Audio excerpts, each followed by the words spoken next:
नमस्कार बंधुरा रुमिज test and travels सकलके स्वागत। आजकेर रेसिपि चिकेन महारानी। रोजकार मुरगिर झोलेर थेके एकेबारे आलादा। प्रथमे चिकेनटाके मैरिनेट करे निते हबे दई, नुन, आदा रसुन लंका पेस्ट और कसौरी मेथी दिए। प्राय 30 मिनट थेके 1 घंटा 1.5 घंटा मैरिनेट करते पारेन। मोटामुटी भावे कि लागबे आरेकबार बोले दिई। दई लागबे, स्वाद मतो नुन, आदा रसुन लंका पेस्ट करे नेबेन और संगे थाकबे कसौरी मेथी। कसौरी मेथीते एकटा आलादा स्वाद बा मात्रा आनबे मांसटाते। एखाने मांसेर परिमाण 750 ग्राम रयेछे, सेई अनुयायी आमि इनग्रेडियेंट्स दियेछि। मशला कषानोर जन्य किछु पेस्ट करे नेब आमरा। आमि एखाने छोटो एकटा पेंयाज नियेछि, आदा रसुन और लंका फार्दार आमरा पेस्ट करछि। एटुगुलो मशला कषानोर जन्य काजे लागबे। आमि एखाने 5टा लंका दियेछि बेशी झालेर जन्य। आपनारा चाइले लंकार परिमाण कमও दिते पारेन। एरपरे आमरा किछु भाजा मशला तैरी करब। मौरी, धने और जिरे परिमाण मतन दिए आमी सबगुलोई एखाने हाफ चामच थेके 1 चामच मतन दिएछि। दिए प्रथमे शुकनो कड़ाइते फ्राई करे नेब। तारपरे एगुलोके पुरोपुरिभावे मिक्सिते गुঁড়ো करे नेब। एगुलो भाजा मशला हिसाबे चिकेन महारानीते एकटा आलादा मात्रा बा स्वाद जोग करबे।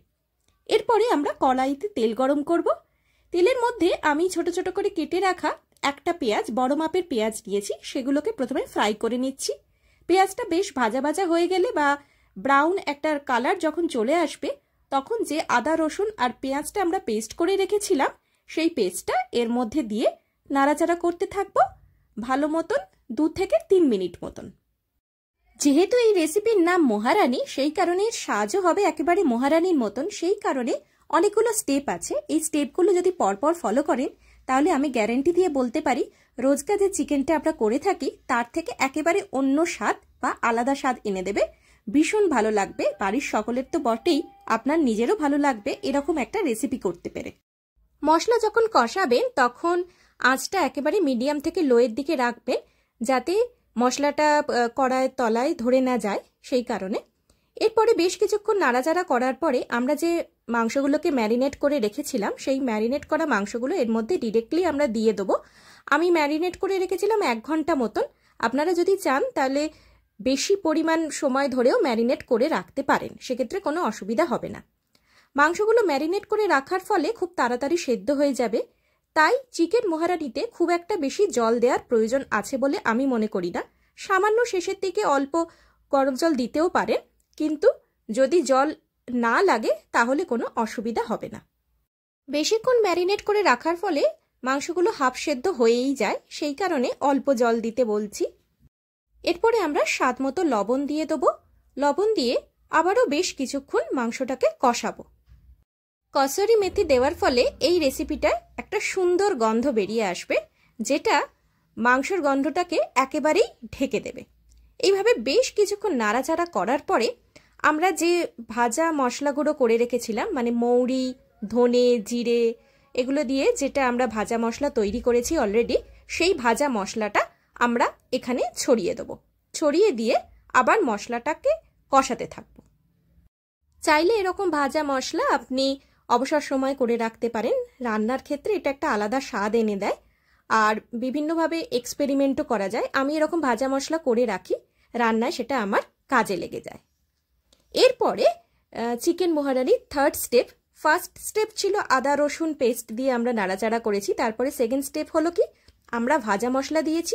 এরপরের স্টেপটা যেটা হলো সেটা হচ্ছে কাজু বাদাম পেস্ট। আমি 10 থেকে 12টা কাজু বাদাম গরম জলে ভিজিয়ে রেখে সেটাকে পেস্ট করে নিয়েছি মিক্সিতে। সেটা এবারে ভাজা মশলা দিয়ে 3-4 মিনিট নাড়াচাড়া করার পরে আমি কাজু বাদামের পেস্টগুলো দিয়ে দেবো। আর এই রেসিপির আর একটা খাসিয়াত হচ্ছে আপনি চিকেনটাকে ম্যারিনেট করতে রেখে ভাজা মশলাগুলো রেডি করে নিতে পারেন। যখন মশলা কষাবেন আপনার ভাজা মশলাগুলো যদি রেডি থাকে খুব তাড়াতাড়ি হয়ে যায়। পরপর স্টেপগুলো দিতে থাকবেন আর কষাতে থাকবেন। ম্যারিনেট করা রাখার ফলে মাংসটা তো অলরেডি সেদ্ধ হয়েই আছে, নরম হয়েই আছে। এরপরে আমরা দেখতে পাচ্ছেন কাজু বাদামের পেস্টটা দিয়ে দিচ্ছি। অনেকে কাজু বাদামের সঙ্গে দুধও অ্যাড করে, আমি এখানে দুধটা স্কিপ করেছি। আপনারা যদি চান তাহলে এর মধ্যে সামান্য দুধও দিতে পারেন, কাজু বাদামের সঙ্গে সামান্য দুধও ব্যবহার করতে পারেন। কিন্তু আমি অলরেডি কাজু বাদাম দিয়েছি আর মাংসটা একটু হোয়াইট কালার হচ্ছে, সেই কারণে আমি এর মধ্যে আর দুধ দিইনি। একটা গুরুত্বপূর্ণ ব্যাপার মাথায় রাখতে হবে, চিকেন মহারানি রেসিপিতে কিন্তু হলুদ ব্যবহার করা যাবে না। পুরো চিকেন রেসিপিটা একটা হোয়াইটিশ ভাব থাকবে, হলুদ ব্যাপারটা কিন্তু একদমই থাকবে না। এমনকি ম্যারিনেটের সময়ও আপনি হলুদ ব্যবহার করবেন না। আপনারা দেখতে পাচ্ছেন মাংস কষানোর সময় আমি কিন্তু একবারের জন্য কড়াইটা ঢাকা দিয়ে রাখিনি, কারণ ম্যারিনেটের পর যে 80% বাকি ছিল সেদ্ধ হওয়ার, সেখানে মশলাটা কষাতে কষাতেই আমাদের মাংসগুলো অলরেডি নরম হয়ে গেছে, একটু একটু ভাঙতেও শুরু করেছে। সেই কারণে ঢাকা দিয়ে রাখার কোনো প্রয়োজন নেই। যদি ম্যারিনেটটা একটু বেশিক্ষণ সময় করেন তাহলে তো আরোই নরম হয়ে আসবে মাংস। এইভাবে আমরা ক্রমাগত কাজু বাদাম দেওয়ার পরেও ক্রমাগত নাড়াচাড়া করছি। চিকেন মহারানি পরিবেশনের ঠিক আগের মুহূর্ত চলে এসেছে। এই সময় আমরা আরেকটু ভাজা মশলা দিয়ে নেব, মানে আমি যে মশলাটা ভেজে রেখেছিলাম মৌরি, ধনে, জিরে, সেটা আমরা আরেকটু পরিমাণ ছড়িয়ে দেবো ওপর দিয়ে। যেরকম আমরা গরম মশলা বা ঘি ছড়াই পরিবেশনের আগে, সেই রকমই অল্প একটু ভাজা মশলা, আমি পুরোটা ব্যবহার করিনি, মশলা কষানোর সময় কিছুটা রেখে দিয়েছিলাম, সেই বাকি অংশটা আমরা এখন চিকেন মহারানি রেসিপির মধ্যে দিয়ে দেব। আর একটা বিষয়, এখানে কিন্তু আমরা রেড চিলি ফ্লেক্সও দিয়ে দেবো পরিবেশনের আগে। পরিবেশনের আগে কিন্তু আমরা গরম মশলা ব্যবহার করব না, চিকেন মহারানি রেসিপিতে গরম মশলা ব্যবহার করার কোনো প্রয়োজন নেই। আমরা এখানে রেড চিলি ফ্লেক্স দিয়ে দেবো পরিবেশনের ঠিক আগের মুহূর্তে। ভাজা মশলা আর রেড চিলি ফ্লেক্স দেওয়ার পরে আমাদের চিকেন মহারানি রেসিপি একেবারে রেডি। যারা ফেসবুক থেকে রেসিপিটা দেখছেন তারা অবশ্যই ফলো করে নিন আমার পেজটাকে রুমিস টেস্ট অ্যান্ড ট্রাভেলস, আর যারা ইউটিউব থেকে দেখছেন তারা অবশ্যই সাবস্ক্রাইব করুন আমার চ্যানেলকে রুমিস টেস্ট অ্যান্ড ট্রাভেলস। আর ভিডিওটা যদি ভালো লাগে তাহলে লাইক, শেয়ার আর কমেন্ট তো মাস্ট। আপনারাও ট্রাই করে দেখুন চিকেন মহারানি। আমি খুব শিগগিরই চলে আসছি নতুন রেসিপি নিয়ে আপনাদের কাছে। ততক্ষণ সুস্থ থাকুন, ভালো থাকুন আর ভুরিভোজ জারি রাখুন। আর আমার রেসিপিগুলো যদি আপনারা ট্রাই করে থাকেন তাহলে অবশ্যই কমেন্ট বক্সে লিখে জানান। আর রেসিপিগুলো কেমন লাগছে সেগুলো লিখতেও ভুলবেন না যেন। আর আপনাদের যদি কোনো রিকোয়েস্ট থাকে সেগুলোও কমেন্ট বক্সে লিখে জানাতে পারেন। আমি অবশ্যই প্রত্যেকটা কমেন্টের জবাব দেব। সকলে ভালো থাকুন, সুস্থ থাকুন আর ভুরিভোজ জারি রাখুন। Bye bye.